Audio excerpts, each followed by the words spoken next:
ವಸುದೇವಸುತಂ ದೇವಂ ಕಂಸಚಾನೂರಮರ್ದನಂ ದೇವಕಿ ಪರಮಾನಂದಂ ಕೃಷ್ಣಂ ವಂದೇ ಜಗದ್ಗುರುಂ. ಅವತಾರಿಗಳಲ್ಲಿ ಕೃಷ್ಣ ಪೂರ್ಣಾವತಾರಿ ಎಂದು ಹೆಸರು. ಎಲ್ಲ ಸಂಪ್ರದಾಯಗಳಿಗೂ ಪ್ರಿಯ. ನಿಜವಾಗಿ ಅಧ್ಯಾತ್ಮವನ್ನು ತನ್ನ ಪ್ರಪಂಚದಲ್ಲಿ ಬಳಸಿಕೊಂಡವ. ದೊಡ್ಡ ಸಂಸಾರ, ಅಂಥ ಬೃಹತ್ ಸಂಸಾರದ ಜೊತೆಗೆ ನಿರ್ಲಿಪ್ತ ಜೀವನ ಕಳೆದದ್ದು ನೋಡಿದ್ರೆ ಭಾಳ ಆಶ್ಚರ್ಯ ಇರ್ತದೆ ಎಲ್ಲರಿಗೂ. ಎಂಥ ಸನ್ನಿವೇಶದಲ್ಲಿಯೂ ಕೃಷ್ಣ ಸಂಸಾರಕ್ಕೆ ಬೇಸತ್ತು ಅಳುತ್ತಾ ಇದ್ದಾನೆ ಅನ್ನೋ ಸನ್ನಿವೇಶ ನಮಗೆ ಎಲ್ಲಿ ಕಂಡು ಬರೋದಿಲ್ಲ. ಅಂಥ ಕೃಷ್ಣ ಜೈಲಿನಲ್ಲೇ ಹುಟ್ಟಿದ.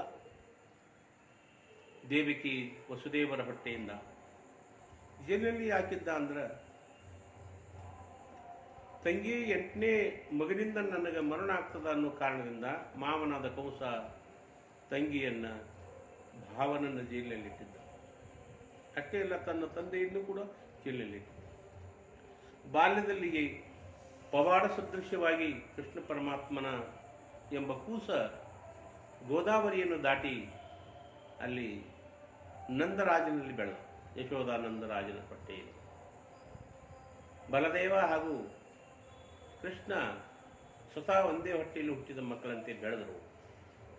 ಬಾಲ್ಯದಲ್ಲಿ ಮಾಡಿದ ಪವಾಡಗಳು ಬಹಳ ಮಹತ್ತರ. ಪೂತನಿಯನ್ನು ಕೊಂದ, ಅನೇಕ ರಾಜರ ರಕ್ಷಕರನ್ನು ಕೊಂದಿದ್ದನ್ನು ನಾವು ನೋಡ್ತಾ ಇದ್ದೇವೆ. ಅಂಥ ಶಕಟಾಸುರನನ್ನು, ದೇನಕಾಸುರನನ್ನು ಬಾಲ್ಯದಲ್ಲೇ ಕೊಂದ. ಕೃಷ್ಣನನ್ನು ಬಾಲ್ಯದಲ್ಲೇ ಕೊಲ್ಲಬೇಕು ಅಂತ ಕಂಸಾಸುರ ಅವ್ರನ್ನ ಬರಮಾಡಿಕೊಂಡ.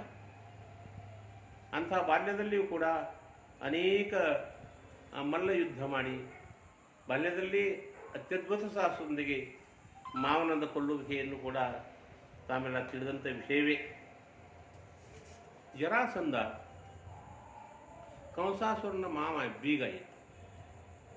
ನಮ್ಮ ಕಂಸಾಸುರನ ಇವ ಕೊಂದ ಅಂತ ತಿಳ್ಕೊಂಡು ಜರಾಸಂಧ ಹಾಗೂ ಇತ್ಯಾದಿ ಸೈನ್ಯ ಸಹಾಯಕರನ್ನ ಕೂಡ್ಕೊಂಡು ಕೃಷ್ಣ ಕೊಲೆ ಮಾಡಲಿಕ್ಕೆ ಅವನ ದ್ವಾರಕೆಯ ಮೇಲೆ ಸುಮಾರು 17 ಬಾರಿ ಅವರು ಯುದ್ಧವನ್ನು ಸಾಡ್ತಾ ಇದ್ದಾರೆ. ಆದರೆ ಎಲ್ಲರನ್ನು ಸೋಲಿಸ್ತಾ ಇದ್ದಾರೆ.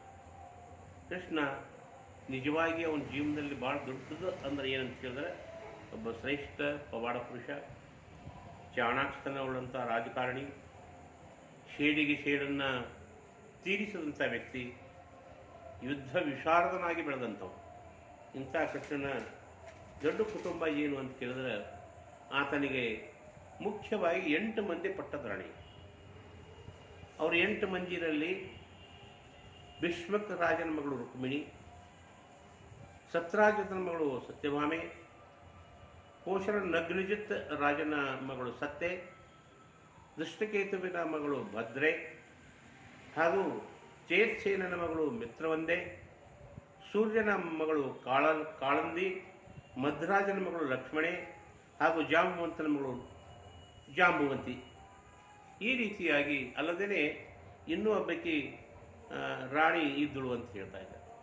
ಅಷ್ಟು ಮಂದಿ ಪಟ್ಟದ ರಾಣಿಯರಿದ್ದರೂ ಕೂಡ ಕೃಷ್ಣ ಪರಮಾತ್ಮನಿಗೆ ಈ 8 ಮಂದಿಗೂ 8 ಮಕ್ಕಳಾಗ್ತಾರೆ.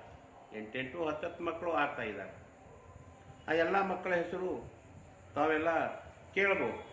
ರುಕ್ಮಿಣಿ ಹೊಟ್ಟೆಯಿಂದ ಪ್ರದ್ಯುಮ್ನ, ಚಾರುದ್ವಿಷ್ಣ, ಸುದೇಶ್ನ, ಚಾರುದೇಹ, ಸುಚಾರು, ಚಾರುಗುಪ್ತ, ವಿಚಾರು, ಭದ್ರಚಾರು, ಚಾರುಮತಿ ಹಾಗೂ ಒಬ್ಬಳ ಕನ್ಯೆ ರುಕ್ಮಿಣಿ ಮಕ್ಕಳಿಗೆ. ಎರಡನೇದಿಗೆ ಜಾಂಬುವಂತಿ. ಜಾಂಬುವಂತಿ ಹೊಟ್ಟೆಯಿಂದ ಹುಟ್ಟಿದ ಮಕ್ಕಳು ಸಾಂಬ, ಸುಮಿತ್ರ, ಪುರುಜಿತ್, ಶತಜಿತ್, ಸಹಸ್ರಜಿತ್, ವಿಜಯ, ಚಿತ್ರಕೇತು, ವಸುವಾನ, ದ್ರವಿಡ, ಕೃತು ಹಾಗೂ ಒಬ್ಬಳ ಕನ್ಯೆ. ಇನ್ನು 3ನೇ ಹೆಂಡತಿಯಾಗಿರೋ ಸತ್ಯಭಾಮ. ಸತ್ಯಭಾಮನ ಹೊಟ್ಟಿಂದ ಎಷ್ಟು ಮಂದಿ ಮಕ್ಕಳು ಹುಡ್ತಾರೆ ಅಂತ ಕೇಳಿದ್ರೆ, ಭಾನು, ಶುಭಾನು, ಶುಭಾನು, ಪ್ರಭಾನು, ಭಾನುವಂತ, ಚಂದ್ರಭಾನು, ಬೃಹದ್ಭಾನು, ಪತಿಭಾನು, ಶ್ರೀಭಾನು, ಪ್ರಕೃತಿಭಾನು ಹಾಗೂ ಒಬ್ಬಳ ಕನ್ಯೆ.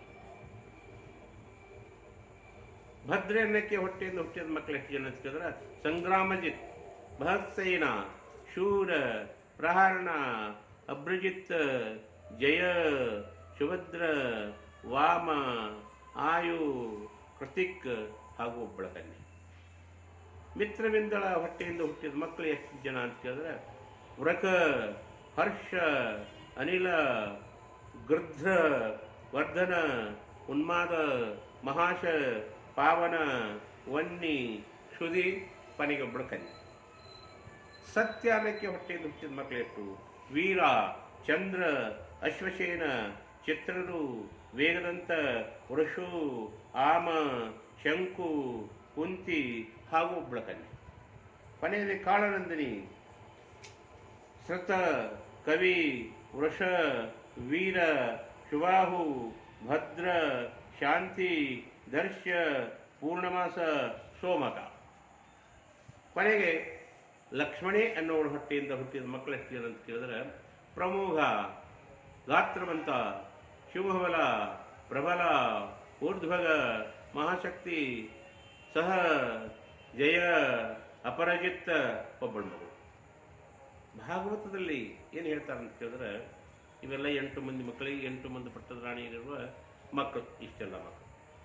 ಭಾಗವತದ 10ನೇ ಸ್ಕಂದದ 59ನೇ ಅಧ್ಯಾಯದಲ್ಲಿ ಏನು ಹೇಳ್ತಾರೆ ಅಂದರೆ ನರಕಾಸುರ ಅನ್ನತಕ್ಕಂಥ ರಾಕ್ಷಸರ 16,000 ರಾಜಕನ್ನಿಕೆಯರನ್ನು ಜೈಲಲ್ಲಿ ಹಾಕಿದ್ದ. ಕೊನೆಗೆ ಅವರನ್ನು ನಾನು ಮದುವೆ ಮಾಡ್ಕೋಬೇಕಂತ ಅವರನ್ನು ಒಪ್ಪಿಸ್ಕೊಳ್ಳೋದು ಸಾಧ್ಯ ಆಗಿರಲಿಲ್ಲ. ಒಬ್ಬ ಕನ್ಯೆ ಯಾವಾಗ ನಮ್ಮೋಳಾಗ್ತಾಳಂದಾಗ ಕಾಲ ಕಟ್ಟಿ ಮುಗಿದ ಮಾತ್ರ ನಮ್ಮೋಳಾಗೋದಿಲ್ಲ. ಬಲವಂತಿಕೆಯಿಂದ ಗೆದಲಿಕ್ಕೆ ಸಾಧ್ಯ ಆಗುವುದಿಲ್ಲ. ಸರ್ವಜ್ಞನ ಹೇಳ್ತಾನೆ, ಯುದ್ಧದಲ್ಲಿ ಜಯಗಳಿಸಬೇಕಾದ್ರೆ, ಬಂಗಾರ ಸಿಗಬೇಕಾದ್ರೆ, ಕನ್ಯೆ ಒಲಿಮೆಯಾಗಬೇಕಾದ್ರೆ ಸಂಗಯ್ಯನ ಒಲಿಮೆಯಲ್ಲದೆ ಇಲ್ಲ ಸರ್ವಜ್ಞ ಅಂತ ಸರ್ವಜ್ಞ ಹೇಳ್ತಂದಾಗ ಪ್ರತಿಯೊಂದು ಒಲಿಮೆಯಿಂದಲೇ ಬರಬೇಕು. ಈ 16,000 ಕನ್ಯೆಯರು ಒಲಿಲಾರ್ದಕ್ಕೆ ನರಕಾಸುರ ಜೈಲಿನಲ್ಲಿ ಇಟ್ಟಿದ್ದ. ಅವರೆಲ್ಲರೂ ಕೂಡಿ ಪತ್ರ ಬರೆದು ಕೃಷ್ಣನಿಗೆ, ನಾವು ಜೈಲಿನಾಗ ಬಿದ್ದೀವಿ, ನರಕಾಸುರ ನಮ್ಮನ್ನು ಮದುವೆ ಆಗಬೇಕಂತಾನ, ಅಂಥ ದುಷ್ಟನ ಜೊತೆಯಿಂದ ನಮಗೆ ಬದಲಿಗೆ ಸಾಧ್ಯ ಇಲ್ಲ, ನಮ್ಮನ್ನು ನೀವು ಬಿಡಿಸ್ಕೊಂಡು ಹೋಗ್ರಿ ಅಂದಾಗ ಕೃಷ್ಣ ಅವ್ರನ್ನ ಬಿಡಿಸ್ಕೊಂಬರೋ ಕೆಲಸ ಮಾಡ್ತಾರೆ. ಕೃಷ್ಣ ಯಾವಾಗಲೂ ಯಾರ್ಯಾರು ಬಂಧನದಲ್ಲಿದ್ದಾರೆ ಅವ್ರನ್ನೆಲ್ಲ ಬಿಡಿಸುವಂಥ ಕೆಲಸ ಇಡೀ ಜೀವಮಾನದಲ್ಲಿ ನಾವು ಮಾಡಿದ್ದನ್ನು ನೋಡ್ತಾ ಇದ್ದೀವಿ. ಆ 16,000 ಹೆಣ್ಮಕ್ಳನ್ನ ಬಿಡಿಸುವಂತ ಒಂದು ಬಂದ, ನೋಡುವ ನಾನು ಬಿಡಿಸ್ಕೊಂಬಂದೀವಿ, ನೀವು ಎಲ್ಲಿಂದ ಬಂದಿರಿ, ಯಾವ ರಾಜನ ಮಕ್ಕಳು, ಯಾವ ರಾಜಕನ್ಯೆಯರು, ಅಲ್ಲಿಗೆ ಹೋಗ್ರಿ ಅಂತೇಳಿ. ಆಗ ಅವ್ರು ಹೇಳಿದ್ರು, ನಾವಿನ್ನೆಲ್ಲಿ ಹೋಗು, ಆತ ಅಪಹರಿಸ್ಕೊಂಡು ಬಂದು ಜೈಲಲ್ಲಿ ಇಟ್ಟಾನ, ಇನ್ನು ನಮ್ಮನ್ನು ಯಾರೋ ಸ್ವೀಕಾರ ಮಾಡೋದಿಲ್ಲ, ನಮ್ಮನ್ನು ನೀವೇ ಮದುವೆ ಆಗಬೇಕಂತ ಬಹಳಷ್ಟು ವಿನಯ ಮಾಡಿಕೊಂಡಾಗ 16,000 ಕನ್ಯೆಯರನ್ನು ಕೃಷ್ಣ ಪರಮಾತ್ಮನೇ ಮದುವೆ ಆಗ್ತಾನೆ. ಇದು 16,000 ಹೆಣ್ಣಂದ್ರೆ ಕತೆ. ಇನ್ನು ಅವರಿಗೆ 64,000 ಮಕ್ಕಳು ಆಗ್ತವೆ ಎಲ್ಲರಿಗೂ.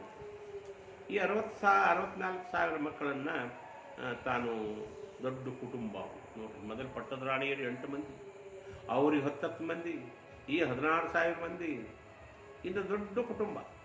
ಇವತ್ತಿನ ದಿವಸ 4 ಮಂದಿ ಮದುವೆ ಆಗಿರಿದ್ರೆ ಆಶ್ಚರ್ಯ ಪಡ್ತಾ ಇದ್ದೇವೆ. ವಿಜಾಪುರ ಆದ್ರೆ 500 ಮಂದಿ ಇದ್ರಂದ್ರೂ ಗಾಬರಿ ಆಗ್ತಾ ಇದ್ದೇವೆ. ಆದರೆ ಕೃಷ್ಣನ ಸಂಖ್ಯೆಯನ್ನು ಮೀರಿಸುವವರು ಇನ್ಯಾರು ಇಲ್ಲಿ ಇಲ್ಲ ಅನ್ನೋದು ಸ್ಪಷ್ಟವಾಗಿ ನಮಗೆ ಗೊತ್ತಾಗ್ತಾ ಇದೆ. ಸಗರ ಮಹಾರಾಜನ ಮಕ್ಕಳಿಗೆ ಸಹಿತ ಹಿಂಗೆ ಅಹಂಕಾರ ಬಂದಿತ್ತು. ಈ 64,000 ಮಂದಿ ಮಕ್ಕಳು ಏನಾದ್ರು ಕೃಷ್ಣನ ಮಕ್ಕಳು ಬಹಳ ದುಷ್ಟರಾಗಿಬಿಟ್ರು. ಕೌರವರು 101 ಮಂದಿ ಹೆಂಗದಾರ, ಒಬ್ಬರಿಗಿಂತ ಒಬ್ಬರು ದುಷ್ಟ ಚಾಂಡಾಲರು ಎಲ್ಲರು. ಆ ರೀತಿಯಿಂದ ಇರುವಾಗ ಅವ್ರು ಏನು ಮಾಡಿದ್ರು, ತಮ್ಮ ಒಂದು ದುಷ್ಟತನಕ್ಕೊಂದು ಕಣ್ಣು ಋಷಿ ಹತ್ರ ಹೋಗ್ತಾರೆ. ಕಣ್ವಾದ ಋಷಿಗಳ ಹತ್ರ ಹೋಗಿ ಅಲ್ಲಿ ತಮ್ಮಲ್ಲೇ ಒಬ್ಬ ಸಾಂಬ ಅಂತ ಒಬ್ಬ ಹುಡುಗಿದ್ದ. ಆ ಸಾಂಬನ ಹುಡುಗ ಅವನಿಗೆ ಸೀರೆ ಉಡಿಸೋದು ಭಾಳ ಚೆಂದಿದ್ದ. ಸೀರೆ ಉಡಿಸಿ ಹೊಟ್ಟಿಗೆ ಅರಿವಿ ಕಟ್ಟಿದ್ರು. ಅರಿವಿ ಕಟ್ಟಿ ಕಣ್ಣು ಋಷಿಗಳಿಗೆ ಹಾಸ್ಯ ಮಾಡ್ಬೇಕಂತ ಹೇಳಿ, ಋಷಿಗಳೇ ನೀವು ಭಾಳ ತಪಸ್ವಿಗಳಂತ ಕೇಳಿ, ಭಾಳ ತಪಸ್ವಿಗಳಂತ ಇವ ಹಡ್ಲಿಕ್ಕಾಗ್ಯಾನ, ಏನು ನಡೀತಾನೆ ಹೇಳಿ ನೋಡೋಣ ಅಂತ.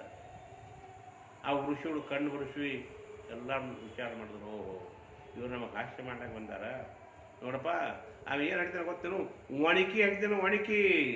ಆ ಒಣಕಿಯಿಂದ ಒಂದು ಥರದ ಹುಲ್ಲಂತ ಬೆಳೀತದ, ಅದನ್ನು ತಗೊಂಡು ಎಲ್ಲರೂ ಹೊಡೆದಾಡಿ ಸತ್ತು ಹೋಗ್ಬಿಟ್ಟಿರ್ತೇನೆ. ಆಗ ಮುಂದೆ ಅವರೆಲ್ಲರೂ ಅವನ ಹೊಟ್ಟೆಯಿಂದ ಬೆಳೆದಿರತಕ್ಕಂಥ ಒಣಕಿ ಜೊಲ್ಲೆ ಅಂತ ತೆಗೆದುಕೊಂಡು ಏನು ಮಾಡಿದ್ರಂದ್ರೆ ಇಡೀ ಯಾದವ ವಂಶವೇ ನಷ್ಟ ಆಗೋದು. ಕೃಷ್ಣನ ಯಾದವ ವಂಶ ನಷ್ಟ ಆಗಲಿಕ್ಕೆ ಇದೇ ಕಾರಣ ಅನ್ನೋದು ಇಲ್ಲಿ ಸ್ಪಷ್ಟವಾಗಿ ನಾವು ತಿಳ್ಕೊಳ್ಳಿಕ್ಕೆ ಸಾಧ್ಯವಿಲ್ಲ. ಇಲ್ಲಿ ಕೃಷ್ಣ ಒಬ್ಬ ಶ್ರೇಷ್ಠ ವ್ಯಕ್ತಿ ಆಗ್ತಾ ಇದ್ದಾನೆ. ಅವನು ಏನು ಸಂದೇಶ ಕೊಟ್ಟ ಜಗತ್ತಿಗೆ ಅಂತ ಕೇಳಿದ್ರೆ, ಯದಾ ಯದಾ ಹಿ ಧರ್ಮಸ್ಯ ಗ್ಲಾನಿರ್ಭವತಿ ಭಾರತ ಅಭ್ಯುತ್ಥಾನಂ ಅಧರ್ಮಸ್ಯ. ಯಾವಾಗ ಅಧರ್ಮದಿಂದ ನಾಶ ಆಗ್ತದ, ಸಂಭವಾಮಿ ಯುಗೆ ಯುಗೆ. ನಾನು ಯಾಕೆ ಹುಡ್ತೀನಿ ಅಂತ ಕೇಳಿದ್ರೆ ಪರಿತ್ರಾಣಾಯ ಸಾಧೂರಾಮ್, ಸಜ್ಜರನ್ನ ರಕ್ಷಿಸಲಿಕ್ಕೆ, ಮತ್ತೇನು ವಿನಾಶಾಯ ದುಷ್ಕೃತ, ದುಷ್ಟರ ಸಂಹಾರ ಮಾಡೋದಕ್ಕೆ. ಇದು ಅನಿವಾರ್ಯತೆ. ಇದು ಯಾವುದು ಅನ್ಯಾಯದಿಂದ ಬೆಳೆದಿದೆ ಅಂಥ ಜೀವನದಿಂದ ಬದುಕಿದ್ರೆ ಅದು ಸಂಹಾರ ಈ ಜಗತ್ತಿನಲ್ಲಿ ಹೋಗತಕ್ಕಂಥದ್ದು ಅನ್ನೋದು. ಈ ರೀತಿ ಕೃಷ್ಣ ಒಬ್ಬ ಮಹಾ ತಪಸ್ವಿಯಾಗಿರ್ತಾನೆ. ಆ ಜೀವನದಲ್ಲಿ ಒಂದು ಸಂದೇಶದ ಒಂದು ಯೋಗಸ್ಥಃ ಕುರುಕರ್ಮಾಣಿ. ಅರ್ಜುನಿಗೆ ಹೇಳ್ತಾನೆ, ಯೋಗಸ್ಥಃ ಕುರುಕರ್ಮಾಣಿ. ಯಾವುದೇ ಕರ್ಮ ಮಾಡಬೇಕಾದ್ರೆ ಯೋಗಸ್ಥನಾಗಿ ಮಾಡಬೇಕು. ಯೋಗಸ್ಥನಾಗಿ ಮಾಡೋದಂದ್ರೆ ಏನು? ಆ ಕಾರ್ಯದಲ್ಲಿ ಮುಳಿದು ಕರ್ತೃತ್ವ ಭಾವವನ್ನು, ಫಲಾಪೇಕ್ಷೆಯನ್ನು ಎರಡೂ ತೊರೆದು ದೈವ ಭಾವನೆಯಿಂದ ಪ್ರತಿಯೊಂದು ಕೆಲಸದಲ್ಲಿ ಮುಳುಗಿಬಿಟ್ರೆ ಅದು ಯೋಗ, ಕರ್ಮಯೋಗ ಅಂತ ಗೀತೆಯಲ್ಲಿ ಹೇಳ್ತಾರೆ. ನಮ್ಮ ಶರಣರು ಏನು ಹೇಳ್ತಾರೆ? ಕಾಯಿಕ ಕಾಯಿಕ ಅಂತ ಹೇಳ್ತಾರೆ. ಅಂಥದ್ರಿಂದ ಮನುಷ್ಯನ ಅಂತಃಕರಣ ಶುದ್ಧಿ ಆಗ್ತದೆ, ಹಾಗೂ ಲಿಂಗಾಂಗ ಸಾಮರಸ್ಯಕ್ಕೆ ಅದು ಭದ್ರ ಬುನಾದಿ ಆಗ್ತದಂತ ಶರಣರ ಸಂದೇಶ ಇದೆ. ಕೃಷ್ಣ ಇನ್ನೊಂದು ಏನಂತ ಕೇಳಿದ್ರೆ ಸ್ಥಿತಪ್ರಜ್ಞೆ. ಸ್ಥಿತಪ್ರಜ್ಞೆ ಅಂತದ್ರ ಅರ್ಥ ಏನು ಅಂತ ಕೇಳಿದ್ರೆ ಅಂತರ್ಮುಖಿಯಾಗಿರ್ತಕ್ಕಂಥವು, ಲಾಭ ಹಾನಿಗೆ ಬೆಲೆ ಕೊಳ್ಳಾರ್ದಂಥ ವ್ಯಕ್ತಿ ಸ್ಥಿತಪ್ರಜ್ಞ ಅಂತ ಕೇಳಿದ್ರು. ಕೃಷ್ಣನಿಗೆ ಯೋಗೀಶ್ವರ ಅಂತ ಹೇಳಿ ಋಷಿಗಳು, ಬ್ರಹ್ಮಚಾರಿಗಳು ಬಂದವನಿಗೆ ಶರಣಾಗತಿ ಆಗ್ತದೆ. ಇಂಥ ಕೃಷ್ಣನಿಗೆ ಬಳಸಿ ಬ್ರಹ್ಮಚಾರಿ ಅಂತ ದೊಡ್ಡ ಬಿರುದು. ಬಳಸಿ ಬ್ರಹ್ಮಚಾರಿ. ಆತ ಒಂದು ಸಲ ದುರ್ವಾಸ ಮುನಿಗಳು ಹೊಳೆಯ ಆಚೆಗೆ ಬಂದಿದ್ದರು. ಗೋದಾವರಿ ನದಿ ದಾಟಿ ದುರ್ವಾಸ ಮುನಿಗಳಿಗೆ ಊಟಕ್ಕೆ ತೊಗೊಂಡು ಹೋಗಬೇಕಾಗಿತ್ತು. ಕೃಷ್ಣನ ಹೆಂಡರಿಗೆ ಹೇಳ್ತಾನೆ, ದುರ್ವಾಸ ಮುನಿಗಳು ಬಂದಾರೆ, ಹೊಳೆ ದಾಟಿ ಹೋಗಿ ಮಹಾತ್ಮರ ಸೇವಾ ಮಾಡಿ ಪ್ರಸಾದ ಕೊಟ್ಟು ಬರ್ರಿ. ಅವರೆಲ್ಲ ಸಜ್ಜಾಗಿ ಹೊಳೆ ದಂಡಿ ಹೋದ್ರು ಹೊಳೆ ತುಂಬಿ ಬಂದಿದೆ. ಹೊಳೆ ತುಂಬಿ ಹೆಂಗೆ ದಾಟ್ಬೇಕಿದ್ದನು? ಕೃಷ್ಣನಿಗೆ ಆ ಸಂದೇಶ ತಿಳಿಸಿದಾಗ ಅವನೊಂದು ಸಂದೇಶ ಕೊಟ್ಟ, ಕೃಷ್ಣ ಬಳಸಿ ಬ್ರಹ್ಮಚಾರಿಯಾಗಿದ್ದರೆ ನದಿ ದಾರಿ ಬಿಡಬೇಕು ಅಂತ ಹೇಳ್ರಿ ಅಂತ. ದಾರಿ ಬಿಟ್ಟು ಹೋಗ್ಬಿಟ್ರು. ಆ ಕಡೆಗೆ ದುರ್ವಾಸ ಮುನಿಗಳಿಗೆ ಊಟ ಹಾಕಿದ್ರು. ಏನು ಎಲ್ಲವೂ ಸ್ವಹ ಸ್ವಹ, ಉಂಡೂಪವಾಸಿ. ಮುಗಿತೇನು? ಇನ್ನೂ ಆಯ್ತಾ ಅಂತ ಕೇಳೋಕತ್ತೇನೆ. ಇನ್ನೂ ಹಸುವಿದೆ ಅನ್ನೋ ಲೆಕ್ಕದಲ್ಲಿ ಊಟ ಮಾಡೋದು. ಎಲ್ಲವನ್ನು ಸ್ವಾಹ ಮಾಡಿಬಿಟ್ರು. ಗುರುಗಳೇ, ನಮ್ಮ ಪ್ರಸಾದ ಮಾಡಿದೆವು, ಇನ್ನು ಮತ್ತೆ ಹೊಳ್ಳಿ ನಮ್ಮ ಮನೆಗೆ ಹೋಗಬೇಕು. ಹೊಳೆ ತುಂಬಿ ಬಂದ ಹೆಂಗೆ ಮಾಡಬೇಕು? ಹೊಳೆ ದಂಡಿಗೆ ಹೋಗ್ರಿ, ಕೈಯಾಗ ನೀರು ಹಿಡ್ಕೊಂಡು ನಮಸ್ಕಾರ ಮಾಡಿರಿ. ನಾನು ಉಂಡು ಉಪವಾಸಿಯಾಗಿದ್ರೆ ನದಿ ದಾರಿ ಬಿಡ್ಬೇಕಂತ ಹೇಳಿದ್ರೆ ಬಿಟ್ಬಿಡ್ಬೋದು. ಹಾಗೆಯೇ ಹೋಗಿಬಿಟ್ರು ಆ ಕಡೆ. ಕೃಷ್ಣ ಬಳಸಿ ಬ್ರಹ್ಮಚಾರಿ ಆದಾಗೂ ನದಿ ದಾರಿ ಬಿಡ್ತು. ಇದು ಉಂಡು ಉಪವಾಸಿ ಅಂದಾಗೂ ದಾರಿ ಬಿಡ್ತು ಅಂತ ಕೇಳಿದ್ರೆ, ಉಂಡು ಅದು ಹೇಗೆ ಉಪವಾಸಿ ಅಂತ ಕೇಳಿದ್ರೆ ಅವ್ರು ಹೆಂಗೆ ಯೋಗಸ್ಥಃ ಏನ್ರಿ, ಯೋಗಸ್ಥನಾಗಿ ತದೇಕ ಧ್ಯಾನದಲ್ಲಿ ಆತ್ಮರತಿ, ಆತ್ಮಕ್ರೀಡ, ಆತ್ಮಸಂತುಷ್ಟಿ, ಆತ್ಮಮೈಥುನ ಈ ಭಾವನೆಯಲ್ಲಿಯೇ ಅವರು ಪ್ರಸಾದ ಸ್ವೀಕಾರ ಮಾಡಿದ್ರು. ಇವರು ಪ್ರಪಂಚವನ್ನು ಮಾಡಿದ್ರು. ಆದ್ದರಿಂದ ಅದರ ಲಿಪ್ತ ಅವರಿಗಿಲ್ಲ, ಇದರ ಲಿಪ್ತ ಇವರಿಗಿಲ್ಲ. ಇಂಥ ಪ್ರಪಂಚದಲ್ಲಿ ತಾಪವಿಲ್ಲದಂಥ ಒಬ್ಬ ವ್ಯಕ್ತಿ ಇದ್ದಾರೆ. ಈತ ಒಬ್ಬ ಶ್ರೇಷ್ಠ ವ್ಯಕ್ತಿಯಾಗಿ ಇದ್ದಾನೆ. ಮುಂದೆ ಈ ಕೃಷ್ಣನಲ್ಲಿ ಇನ್ನೊಂದು ಏನಂತ ಹೇಳಿದ್ರೆ, ಶ್ರೇಷ್ಠ ರಾಜಕಾರಣಿ, ಪ್ರಸಿದ್ಧ ರಾಜಕಾರಣಿ, ಮಾಯಾಶಕ್ತಿ ಉಳ್ಳವ. ಯಾವಾಗಲೂ ಮಾಯಾಶಕ್ತಿ ಬಹಳಷ್ಟಿದೆ ಅವನ ಹತ್ರ. ಆ ಬೆಟ್ಟವನ್ನು ಎತ್ತುವಲ್ಲಿ ಮಾಯಾಶಕ್ತಿ ಕಂಡು ಬರ್ತದೆ. ಅನೇಕರನ್ನ ರಾಕ್ಷಸನ ಕೊಲ್ಲುವಲ್ಲಿ ಮಾಯಾಶಕ್ತಿ ಕಂಡು ಬರ್ತದೆ. ಹಾಗೂ ನಿರ್ಲಿಪ್ತತೆಯಲ್ಲಿ ಕಂಡು ಬರ್ತದೆ. ತತ್ವಜ್ಞಾನಿ ಅದರ, ಏನ್ರಿ, ಸೂಕ್ಷ್ಮ ತಜ್ಞ ಅದರ.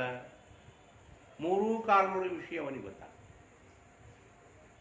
ಒಮ್ಮೆ ಸತ್ಯಂತಪ ಋಷಿಗಳ ಹತ್ರ ಕರ್ಣ ಹೋಗಿದ್ದ. ದುರ್ಯೋಧನ ಅಲ್ಲೇ ಇದ್ದ.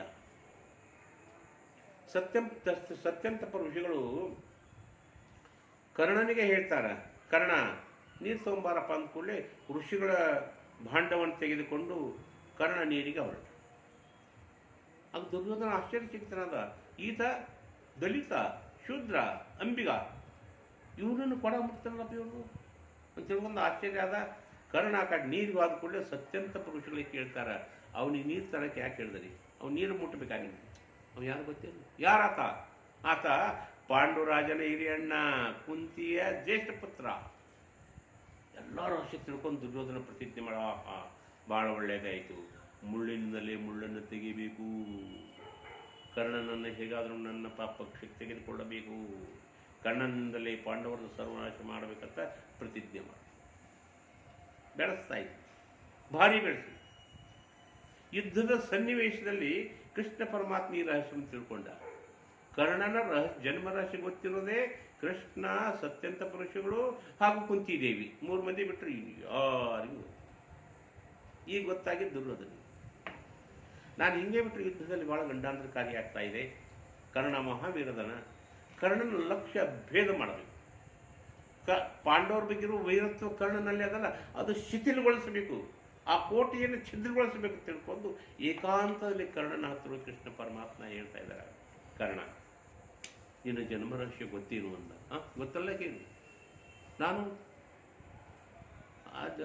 ಅಂಬಿಗನ ಮಗ, ನಾನು ಅಲ್ಲಪ್ಪ, ನೀನು ಕುಂತಿ ಪುತ್ರ, ಕುಂತಿಯೇ ನಿನ್ನ ತಾಯಿ. ಈ ಮಾತು ಕೇಳಿದ ಭಾಳ ಆಶ್ಚರ್ಯ ಸಿಗ್ತದೆ. ಏನು ಸುಳ್ಳು ಹೇಳ್ತಾ ಇದ್ದಾರೆ?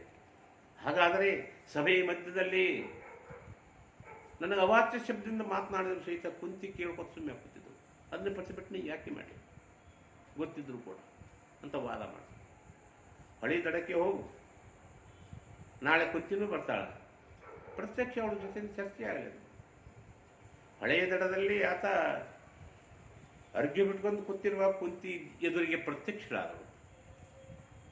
ನಾನು ತಾಯಿ ಅನ್ನೋದಕ್ಕೆ ಎದೆ ಹಾಲನ್ನು ಅವನ ಬಾಯಿಯಲ್ಲಿ ಬೀಳುವಂತೆ ಮಾಡಿದಳು. ಸಂತೋಷ ಕೈ ಮುಗದ. ತಾಯಿ ದೇವರು ಅನ್ನೋ ಮಾತನ್ನು ನಾನು ತಿಳ್ಕೊಂಡಿದ್ದೇನೆ. ತಾಯಿ, ಈ ರಹಸ್ಯ ನಮಗೆ ಎಷ್ಟು ದಿವಸ ಯಾಕೆ ತಿಳ್ಕೊಳ್ಳಿಲ್ಲ? ಇಲ್ಲಪ್ಪ, ಅದು ಪರಿಸ್ಥಿತಿ, ವಾತಾವರಣ ಅದು. ಮತ್ತು ಈಗ ತಾಯಿ ಅಂತ ಹೇಳ್ಕೊಳಕ್ಕೆ ಬಂದೀರಿ, ನಮ್ಮಿಂದ ನಿಮಗೇನಾಗಬೇಕಾಗಿದೆ ನೋಡಪ್ಪ. ನೀನು ಮಂದಿ, ನೀ 5 ಮಂದಿ ಪಾಂಡವರನ್ನು ಕೊಡಬಾರ್ದು. ಈ ವಿಷಯ ಕಡೆ ಹಾಕಿಬಿಟ್ಟು ಬಿಟ್ಟ ಬಾಣವನ್ನು ಮರಳಿ ಬಿಡಬಾರ್ದು. ಒಮ್ಮೆ ಬಿಟ್ಟಂದ್ರೆ ಅದು ತಪ್ತದದು. ಯಾಕೆ ತಪ್ತದ? ಆ ಸರ್ಪಾಸ್ತ್ರ ಬಿಟ್ಟಾಗ ಕೃಷ್ಣ ರಥವನ್ನು ತುಳಿದು ಬರೇ ಅರ್ಜುನ ರಥ ಹುಡ್ಕೊಂಡು ಕಿರೀಟವನ್ನು ಹುಡ್ಕೊಂಡು ಹೋಗಂಗೆ ಮಾಡ್ತಾ ಇದ್ದಾನ. ಆ ಸರ್ಪ ಮತ್ತು ಹೊಳ್ಳಿ ಬಂದು ಬಿಡು ನನ್ನ, ಬಿಡು ನನ್ನ, ಈ ಸಲ ಅರ್ಜುನ ಎಲ್ಲಿ ಹೋದ್ರೂ ಕೊಡ್ತಾ ಇದ್ದೀನಿ, ಬಿಡು ನನ್ನ ಅಂತ ಸರ್ಪಾಸ್ತ್ರ ಅಂತಿರ್ತದ. ಅವಾಗ ನೀವು ಬಿಡಬೇಕಾಗ್ತದ. ಒಮ್ಮೆ ಬಿಟ್ಟ ಬಾಣವನ್ನು ಮರಳಿ ಬಿಡಬೇಡ, ಅದನ್ನು ಪ್ರತಿಜ್ಞೆ ಮಾಡಿಸೋದು. ಈ ರೀತಿಯಾಗಿ ಎಲ್ಲ ತಂತ್ರವನ್ನು ಒಡ್ಡಿದವರು ಕೃಷ್ಣ. ಕೃಷ್ಣ ಆತನ ಹತ್ರ ಚಕ್ರವ್ಯೂಹದ ರಚನೆ ಅವನಿಗೆ ಗೊತ್ತಿದೆ. ಅಭಿಮನ್ಯು ಹೊಟ್ಟೆಯಲ್ಲಿ ಬೆಳೀತಾ ಇರುವಾಗ ತಂಗಿಗೆ ಚಕ್ರವ್ಯೂಹದ ಕಥೆಯನ್ನೇ ಹೇಳ್ತಾರೆ ರಥದಲ್ಲಿ. ಕೊನೆಗೆ ಹೊಟ್ಟೆಯಲ್ಲಿ ಮಗು ನನ್ನ ಕಥೆಯನ್ನು ಕೇಳಿ ಹ್ಞೂ ಅಂತನ್ನೋದು ಗೊತ್ತಾಗ್ತದೆ ಅವರಿಗೆ. ಪೂರ ಚಕ್ರವ್ಯೂಹದೊಂದು ಹೊರಗೆ ಬರೋ ಕಥೆಯನ್ನು ಹೇಳಿಬಿಟ್ರೆ ಬಹಳ ಒಳ್ಳೆಯದೇ ಆಗ್ತಿತ್ತು. ಅದು ಯಾಕೆ ನಿಲ್ಲಿಸೋದು ಗೊತ್ತಿಲ್ಲ. ಹೀಗೆ ಕೃಷ್ಣನಲ್ಲಿ ಪಾಂಡವರ ಪಕ್ಷದಲ್ಲಿ ಅನೇಕರನ್ನ ಇಲ್ಲದಂಗೆ ಮಾಡೋದು ಇರಬೇಕಷ್ಟೇ. ಅಭಿಮನ್ಯುವಿನ ಅಪಘಾತಕ್ಕೆ ಈ ಅರ್ಹತೆ ಅರ್ಧ ಹೇಳಿದ ಕಥೆನೇ ಕಾರಣ ಆಗ್ತಲ್ಲ. ಇಲ್ದಿದ್ರೆ ಕೇಳ್ತೀನಿ ನೀನು ಶಿಡಿಲುವರಿ ಆಗಿರುವ 3 ಲೋಕದ ಗಂಡನಾದ ಅರ್ಜುನನ ಮಗ ಚಕ್ರವ್ಯೂಹವನ್ನು ಭೇದಿಸುವುದು ಅದೇನು ಮಹತ್ಯೆ, ಅದಿಲ್ಲಿ ಶ್ರೇಷ್ಠವೇ. ಕೊನೆ ಘಟೋದ್ಗಜನ ಕೊಲೆಯನ್ನು ಇವರೇ ಮಾಡಿಸ್ಬಿಟ್ಟು. ಘಟೋದ್ಗಜ ಯಾಕೆ ಸತ್ವಾದ? ಘಟೋದ್ಗಜ ಸಾಯದಿದ್ರೆ ಅರ್ಜುನನ ಸಾಯವಿದ್ದ. ಅರ್ಜುನ ಸಾಯಬಾರ್ದು ತಿಳ್ಕೊಂಡು ಆ ಶಸ್ತ್ರನ ಇವನ್ ಮೇಲ್ಬಿಟ್ಟು ಘಟೋದ್ಗಜ ಸತ್ತೋಗಿತ್ತು. ಹೀಗೆ ಒಮ್ಮೊಮ್ಮೆ ಏನೋ ರಾಜತಂತ್ರವೇ. ಯಾವ್ಯಾವ ಕಾರಣದಿಂದ ಹಿಂಗೆ ಆಗ್ತದೋ ಒಮ್ಮೊಮ್ಮೆ ತಿಳ್ಕೊಳ್ಳಿಕ್ಕೆ ಭಾಳ ಕಷ್ಟ ಅನ್ನಿಸ್ತು. ದುರ್ಯೋಧನ ಭಾಳ ದುಷ್ಟ ಅಂತ ನಾವು ಅಂತೀವಿ. ಅವ್ರ ದೃಷ್ಟಿಕೋನದಿಂದ ನೋಡಿದಾಗ, ದಾಯಗಳ ದೃಷ್ಟಿಕೋನದಿಂದ ನೋಡಿದಾಗ ಅದು ಹೇಗಿದೆ ಈಗ ಏನು. ಪಂಪನಂತವರು ನಾವು ದುರ್ಯೋಧನ ಅಂತ ಅವ್ರಿಗೆ ಕರೆದ್ರೆ ಪಂಪ ಅವ್ರಿಗೆ ಸುಯೋಧನ ಅಂತಾನೆ. ಕೃಷ್ಣನ ನಾವು ದೇವರು ಪೂರ್ಣಾವತಾರಿ ನಾವು ಕರೆದ್ರೆ ಪಂಪ ಕೇವಲ ರಾಜತಾಂತ್ರಿಕ ಮತಾರಿನುಡ ದೇವನಲ್ಲ ಅನ್ನೋ ಭಾವದಲ್ಲಿ ಪಂಪ ತನ್ನ ಪಂಪ ಮಹಾಭಾರತದಲ್ಲಿ ಅವನು ಬರಿತಾ ಇದ್ದ. ಅವರವ್ರ ದೃಷ್ಟಿಕೋನ. ಅವರ ಯುದ್ಧವನ್ನು ರಾಜಿ ಮಾಡಿಸಲಿಕ್ಕೆ ಕೃಷ್ಣ ಬಹಳ ಪ್ರಯತ್ನ ಮಾಡ್ತಾನೆ, ಬಹಳ ಪ್ರಯತ್ನ. ಇನ್ನೊಂದು ನಮ್ಮ ತಲೆಯಾಗ ಬರುವ ವಿಚಾರ, ಕೃಷ್ಣನ ಪವಾಡಗಳದಾವು. ಪವಾಡ ಮಾಡ್ತಾನೆ, ಭಾಳ ಪವಾಡ. ಎಲ್ಲೆಲ್ಲಿ ಪವಾಡ ಮಾಡ್ದ? ದ್ರೌಪದಿ ವಸ್ತ್ರಾಪಹರಣ ಮಾಡುವ ಹೊತ್ನ್ಯಾಗ ವಸ್ತ್ರವನ್ನು ಸೆಳಿತಾ ಇದ್ರು. ವಸ್ತ್ರಾಪಹರಣ ಮಾಡುವ ಹೊತ್ನ್ಯಾಗ ಆ ವಸ್ತ್ರವನ್ನು ಬಿಟ್ಟ. ದ್ರೌಪದಿ ಮಾನವನ್ನು ಕಾಪಾಡಿದ. ಹೌದು, ಅದೊಂದು ಪವಾಡವೇ, ಅದು ಕಾಪಾಡಲೇಬೇಕಾಗಿತ್ತು. ಇಂಥದೇ ಒಂದು ಪವಾಡ ಆ ಪಗಡಿ ಆಟದಲ್ಲಿ ಏಕೆ ಮಾಡಲಿಲ್ಲ? ಪಗಡಿ ಆಟದಲ್ಲಿ ಇವರು ಸೋಲು ಬದಲಾಗಿ ಕೌರವರೇ ಸೋಲುವಂತೆ ಮಾಡಲಿಕ್ಕೆ ಕೃಷ್ಣ ಪರಮಾತ್ಮನಿಗೆ ಅದು ಅಸಾಧ್ಯವೇ ಅಂತ ಚಿಂತನೆ ಮಾಡೋರದಲ್ಲ. ಆ ಚಿಂತನೆ ಮಾಡೋದಕ್ಕೆ ಆ ಕೃಷ್ಣ ಪರಮಾತ್ಮ ಕೊಟ್ಟ ಉತ್ತರ ಏನಂದ್ರೆ, ಯಾರು ಕರೀತಾರ ಅವ್ರು ಹೋಗಿ ಅವ್ರ ಕೆಲಸ ಮಾಡ್ತಾ ಇದ್ದೇನೆ. ವಸ್ತ್ರಾಪಹರಣ ಸಮಯದಲ್ಲಿ ಆಕಿ ಕೃಷ್ಣ ಕೃಷ್ಣ ಕಾಪಾಡು ಕಾಪಾಡು ಅನಾಥನಾಥನ ಕೃಷ್ಣ, ಕಾಗೆಗಳು ಕೊಡುತ್ತೀವು ಕೋಗಿಲಿಯ ಮರಿಯ, ಕಾಪಾಡು ಕಾಪಾಡು ಕಾಪಾಡು ಅಂತ ಕಾಡಿದಳು. ಅದಕ್ಕೆ ಹೋದೆ. ಪಗಡಿ ಆಟದಲ್ಲಿ ಇವ್ರು ನಮ್ಮ ನೆನಪ ಮಾಡಲಿಲ್ಲ, ಕರೀಲೇ ಇಲ್ಲ. ನಾವೇನು ದೊಡ್ಡ ಮಹಾ ಕೃಷ್ಣನ ಜಿಲ್ಲೆಯ ಕೆಲಸ ಅನ್ನೋ ಲೆಕ್ಕದಾಗ 5 ಮಂದಿ ನನ್ನನ್ನು ಸಂಪೂರ್ಣ ಮರೆತು ಕೂತಿದ್ದರಿಂದ ಅವರ ಆಟದಲ್ಲಿ ನಾನು ಕೈ ಹಾಕಲಿಲ್ಲ ಅನ್ನೋ ಮಾತನ್ನು ಅವ್ರು ಹೇಳಿ ಅವ ಮಂಗು ಆಗ್ತದೆ. ಏನು ಈ ರೀತಿಯಾಗಿ ಅವರ ಪವಾಡಗಳು. ಅಲ್ಲಿ ವನವಾಸದಲ್ಲಿದ್ದಾಗ ದುರ್ವಾಸ ಮುನಿಗಳು ಮಧ್ಯರಾತ್ರಿ ಊಟಕ್ಕೆ ಹೋಗ್ತಾರ, ಎಲ್ಲರೂ ಮಲ್ಕೊಂಡಾಗ ಭಿಕ್ಷಾಂದೇಹಿ ಅಂತಾರ. ಎಲ್ಲ ಪಾಂಡವರು ಎದ್ದು ನೋಡ್ತಾರೆ, ಏನು ಅಡಿಗಿಲ್ಲ ಏನಿಲ್ಲ. ಅಕ್ಷಯ ಪಾತ್ರೆ ನೋಡ್ತಾರೆ, ಅದು ಕಾಲೇ. ದಿಗಲು ಬೀಳ್ತದೆ ಅವರಿಗೆ. ಇನ್ನೇನು ಮಾಡಬೇಕು? ಅವ ದುರ್ವಾಸ ಮುನಿಗಳಂತೂ ಹೊಗಿ ನುಂಗುಲೋ ಉರಿ ನುಂಗುಲು, ಈ ಊಟಕ್ಕೆ ಹಾಕ್ತಿರೋ ಶಾಪ್ ಕೊಡಬೇಕು ಅಂತ ಬೆಂಕಿ ಕೈ ಹಿಡ್ಕೊಂತೆ ಅವನಿತ್ತ. ಅದಕ್ಕೆ ಅವ್ರು ಜಾಣತನದಿಂದ ಏನು ಮಾಡಿದ್ರು, ಸ್ವಲ್ಪ ಹೊಳಿಗೆ ಹೋಗಿ ಸ್ನಾನ ಮಾಡ್ಕೊಂಡು ಬರೋದ್ರಾಗ ನಾವು ನಿಮ್ಗೆ ಊಟಕ್ಕೆ ತಯಾರು ಮಾಡ್ತೀವಿ ಅಂತ ಹೇಳಿದ್ರು. ಬೆಳೆದಂಗಿತ್ತು. ಒಳಗೆ ತಯ್ಯ ಆ ರಾತ್ರಿ ಒಳಗೆ ಜಳಕಕ್ಕೂ ಆದರೂ ಅಲ್ಲೇ ಒಂದು ಸ್ವಲ್ಪ ವಿಶ್ರಾಂತಿ ಕೂತಿದ್ರು ಗೊತ್ತಿಲ್ಲ. ಅವಾಗ ಅಪ್ಪನೇ ಕೃಷ್ಣ ನೆನಪಾಗ್ಬಿಟ್ರು ದ್ರೌಪದಿಗೆ ಮೇಲಿನ ಮೇಲೆ ಕೃಷ್ಣ ನೆನಪಾಗ್ತಾ ಇರೋದೇ ಒಂದು ಭಾಗ್ಯ ಅವಳ ಪಾಲಿಗೆ. ನಮಗೂ ಕೂಡ ಯಾವಾಗ ತೊಂದರೆಗಳು ಬರ್ತಾವ ಪರಮಾತ್ಮ ನೆನಪಾಗಬೇಕಂತ ಅಂದ್ರೆ ನಾವು ಉಳ್ಕೋತೀವಿ. ಕೃಷ್ಣ ಅಂದ್ಕೊಳ್ಳೆ ಬಂದ, ಏನಿದು ಅಕ್ಷಯ ಪಾತ್ರೆಯಿಂದೆಲ್ಲ ಮುಗಿದ್ಬಿಟ್ಟದು, ಏನು ಮಾಡೋದು? ಆಗಲಿ ಅಂತ ಸ್ವಲ್ಪ ಉಳಿದ ಅಗಳನ್ನು ತೆಗೆದುಕೊಂಡು ಬಾಯಲ್ಲಿ ಹಾಕೊಂಡು ಕೃಷ್ಣ ತೃಪ್ತಿಯನ್ನು ವ್ಯಕ್ತಪಡಿಸಿ, ಶಿವಯೋಗಿನ ಸಂತೃಪ್ತಿ ತತ್ವ ಹೋತಿ ಶಂಕರ ತತ್ತಪ್ತ ತನ್ಮ ಸಂತೃಪ್ತಿ ಮೇತಿ ಚರಾಚರಂ. ಸಿದ್ಧಾಂತ ಸಿಗಮಲ್ಲಿ ಒಬ್ಬ ಯೋಗೀಶ್ವರ ತೃಪ್ತಿ ಆಗಿಬಿಟ್ರೆ ಈ ಜಗತ್ತೇ ತೃಪ್ತಿ ಆಗ್ತಂತ ಹೇಳ್ತಾರಲ್ಲ. ಮತ್ತು ಆ ರೀತಿ ಎಲ್ಲ ಕಡಿಲಿಲ್ಲ. ಅಲ್ಲಂ ಪ್ರಭುದೇವರು ಊಟ ಮಾಡಿ ತೃಪ್ತರಾಗಿಬಿಟ್ರೆ ಎಲ್ಲ ಶರಣರಿಗೆ ತೃಪ್ತಿ ಆಯ್ತಂತ ಹೇಳ್ತಾರಲ್ಲ. ಅದೇ ರೀತಿಯಲ್ಲಿ ಅಲ್ಲಿ ಪವಾಡ ನಿರ್ಮಾಣ ಮಾಡಿದಾಗ ಅಲ್ಲಿ ಹೊರ ಕೂತಂಥ ದುರ್ವಾಸರು ಶಿಷ್ಯರ ಹೊಟ್ಟೆ ಅಲ್ಲೇ ತುಂಬಿಬಿಟ್ಟು ಅವ್ರ ಕಡೆ ಇವ್ರ ಕಡೆ ಬರಲಿಲ್ಲ ಅಂತ ಹೇಳ್ತಾರೆ. ಇದು ಕೂಡ ಅವನದೊಂದು ಮಹಾ ಪವಾಡ ಅನ್ನೋದನ್ನು ನಾವಿಲ್ಲಿ ಗಮನಿಸ್ಕೊಳ್ಬೇಕಾಗ್ತದೆ. ಇಲ್ಲಿ ಕೃಷ್ಣನಲ್ಲಿ ಒಂದು ದೊಡ್ಡ ಗುಣ ಇದೆ, ವಿನಯ ಬಾಳ. ಏನು ಅವನು ಸಿಟ್ಟಿಗಿದ್ದು ಮಾತಾಡೋದಲ್ಲ, ಗಂಭೀರವಾಗಿ ಮಾತಾಡೋದು. ಗಂಭೀರದಲ್ಲಿ ಮಾತಾಡೋದು ಬೇರೆ, ಕಡಾಕಾಗಿ ಸಿಟ್ಟಿನಾಗಿ ಮಾತಾಡೋದು ಬೇರೆ. ಗಂಭೀರತೆಯಿಂದ ಮಾತಾಡೋದು. ಈ ಕೃಷ್ಣನಲ್ಲಿ ವಿನಯ ಭಾಳ ವಿನಯ. ಕೃಷ್ಣನನ್ನು ನನ್ನ ಕಡೆ ಮಾಡ್ಕೋಬೇಕು, ನಮ್ಮ ಪಕ್ಷಕ್ಕೆ ಮಾಡ್ಕೋಬೇಕಂತ ಒಮ್ಮೆ ದುರ್ಯೋಧನೂ ಆದ, ಅರ್ಜುನ ಕೃಷ್ಣನ ಪಾದ ಕಡೆ ಕೊತ್ತ, ದುರ್ಯೋಧನ ಅವರ ತಲೆ ಕಡೆ ಕೊತ್ತ. ಕೃಷ್ಣ ಕಂಡ ಸರದಾಗ ಕಂಡವನೇ ಅರ್ಜುನ. ಕೃಷ್ಣ ಯಾವಾಗ ಬಂದಿ ಅಂದಾಗ ಇಬ್ಬರು ಏಕಕಾಲಕ್ಕೆ ಈಗಲೇ ಬಂದೀವಿ ಅಂತ ಹೇಳಿದ್ರು. ಓಹೋ, ಇಬ್ಬರು ಬಂದೀರಿ ನೀವು ಯುದ್ಧದಲ್ಲಿ ನಮಗೆ ಸಹಾಯ ಮಾಡಬೇಕು ಅಂತಂದರು. ಕೃಷ್ಣ ಹೇಳ್ದ, ಹೌದು, ಭಾಳ ಒಳ್ಳೆ, ನೀವಿಬ್ಬರು ನಮಗೆ ಗೆಳೆಯಂದಿರಿ, ನಮ್ಗೆ ಯಾರಲ್ಲಿ ಪಕ್ಷಪಾತ ಇಲ್ಲ. ಈಗ ಇಬ್ಬರು ಅಷ್ಟೇ, 2 ಭಾಗ ಮಾಡ್ತೀನಿ ನಾನು, ಯಾವತ್ತು ಗೊತ್ತಿತ್ತು ತಗೋರಿ. ಒಂದು ಕಡೆ ನನ್ನ 7 ಅಕ್ಷೋಹಿಣಿ ಸೈನ್ಯ, ಒಂದು ಕಡೆ ನಾನೊಬ್ಬನೇ. ನಾನು ನಿಶಸ್ತ್ರಧಾರಿ, ಶಸ್ತ್ರವನ್ನು ಹಿಡಿಯುವುದಿಲ್ಲ, ಯುದ್ಧ ಮಾಡೋದಿಲ್ಲ. ನಾನು ಒಂದು ಕಡೆ ಇರ್ತೀನಿ, ನನ್ನ 7 ಅಕ್ಷೋಹಿಣಿ ಸೈನ್ಯದ ಯಾವಾಗ ಬೇಕಾದಂತ ತಗೊಳ್ರಿ. ದುರ್ಯೋಧನ ವಿಚಾರ ಮಾಡ್ದ, ನಾವು ಅವನು ಸೈನ್ಯ ತೆಗೆದುಕೊಳ್ಳೋದೇ ಭಾಳ ಒಳ್ಳೆಯದು. ಈತ ಮೊದಲೇ ಕುತಂತ್ರಿ, ಈ ಥರ ಅಪ್ರತ್ಯಕ್ಷವಾಗಿ ಪಾಂಡವರು ಪಕ್ಷಪಾತಿಯೇ, ನಮ್ಮ ಕಡೆ ಬಂದರೂ ಉಪಯೋಗ ಇಲ್ಲ, ನಾವು ಸುಮ್ಮನೆ ಸೈನ್ಯ ಒಯ್ಯುವಾಗ ಸೈನ್ಯ ತಗೊಂಡು ಹೋಗಿ.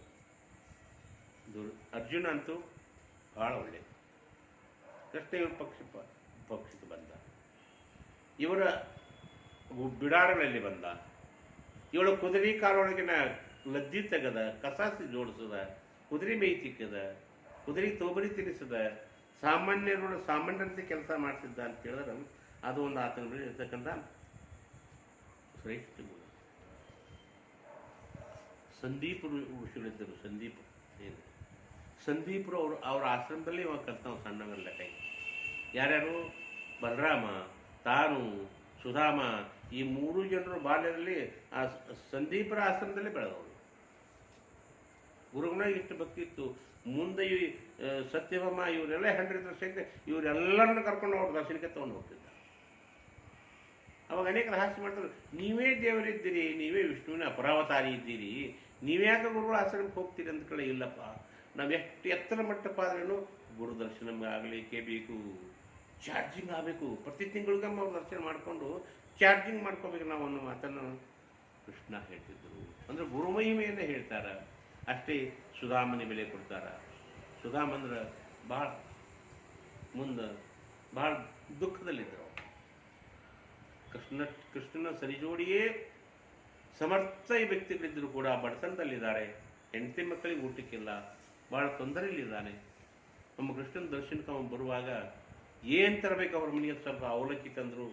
ಕೃಷ್ಣ ಅದನ್ನೇ ಮಹಾಪ್ರಸಾದ ಅಂತ ಸ್ವೀಕಾರ ಮಾಡ್ದ, ಅವನನ್ನು ಕುಂದಿಸಿ ಪಾದಪೂಜೆ ಮಾಡ್ದ, ಅವನ ಪರಿಹಾರಕ್ಕಾಗಿ ಏನೇನೋ ಕೆಲಸ ಮಾಡ್ದ ಅನ್ನೋದನ್ನು ನಾವು ಕಾಣ್ತಾ ಇದ್ದೀವಿ.